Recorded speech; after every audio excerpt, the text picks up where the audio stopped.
And we're back. So with a little bit of just research, we came upon the route that we can take more or less is avoiding removing all of this metal linkage and stuff, and just removing this auto choke mechanism from the top here. So we're going to go ahead and take this one bolt out. I believe it's a 1/4 bolt on the very top here. Or 1/4. Yep, that's it. Now we're going to be able to get a wrench in there and turn that is the next question.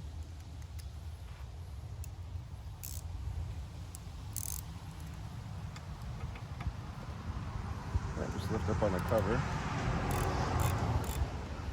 And we'll just loosen this bolt on the auto choke mechanism. We'll pull this up to the top, and then we'll have access to the carburetor.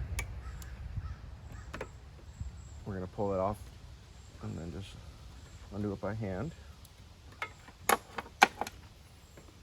This can just be lifted up and set aside. We don't have to do anything with it.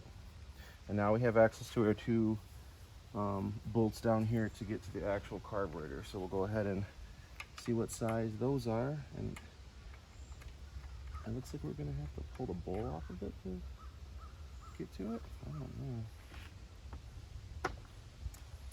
It's a little tricky.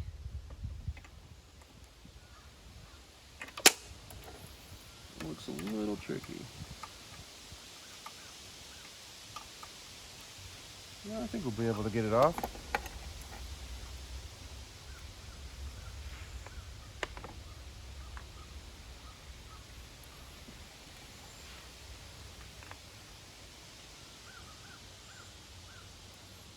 All right, so we'll take socket wrench and we'll go ahead and disconnect the actual carburetor now.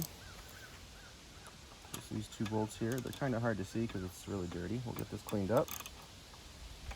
Yep.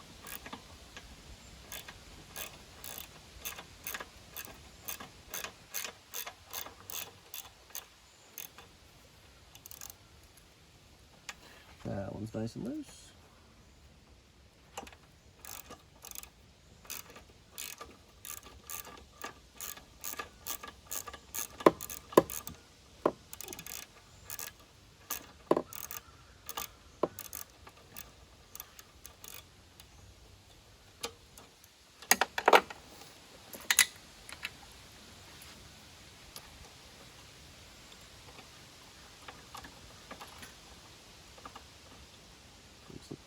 We're disconnected on this side. We've got to get this side undone more.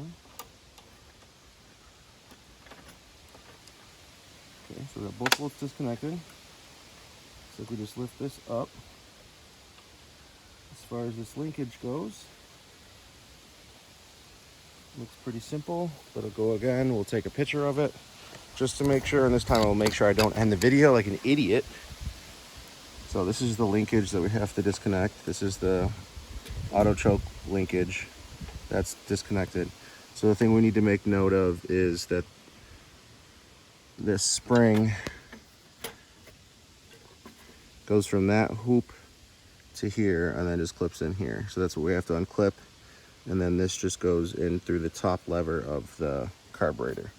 So now that we know that's how it goes, we can go ahead and go a little farther into it.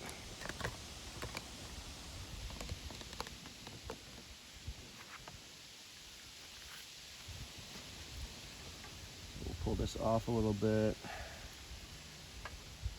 And we should be able to get away with just undoing this bottom one here by turning it and pulling it out. So now we have the carb out.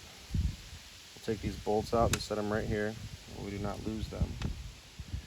So now, because this is so gross and just gross, we're gonna put it carburetor side down, cover this hole, and we're just gonna spray the whole thing with parts cleaner and get this cleaned up a little bit for you. So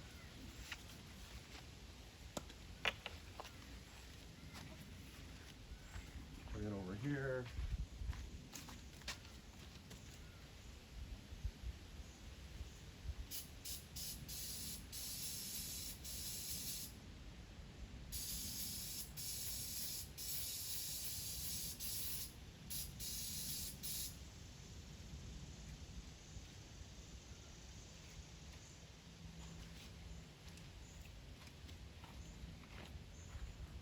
have to grab a rag, but as you can see, that looks a lot better, but still needs to be cleaner. I'm running out of parts cleaner, so I only have starting fluid, which will work as parts cleaner, but I don't want to use too much. So we'll go ahead and get a little plastic bin, and we'll put this in there, and then we'll pull this apart and go through it and clean it all up. But for right now, this is where I'm going to pause the video. We got the carburetor completely removed. We're just going to go ahead and remove the bolt on the bottom for the float, or for the bowl, and pull the bowl off, go through, clean the float, clean the needle jet, clean everything inside, and then we'll reassemble and put it back together. But this is pretty much how you take apart a Toro Recycler 22-inch self-propelled, guaranteed to start, 190 cc's, 7.0. This is how you do the carburetor. So we'll go ahead and get this all cleaned up, and we'll be back with you guys in a little bit.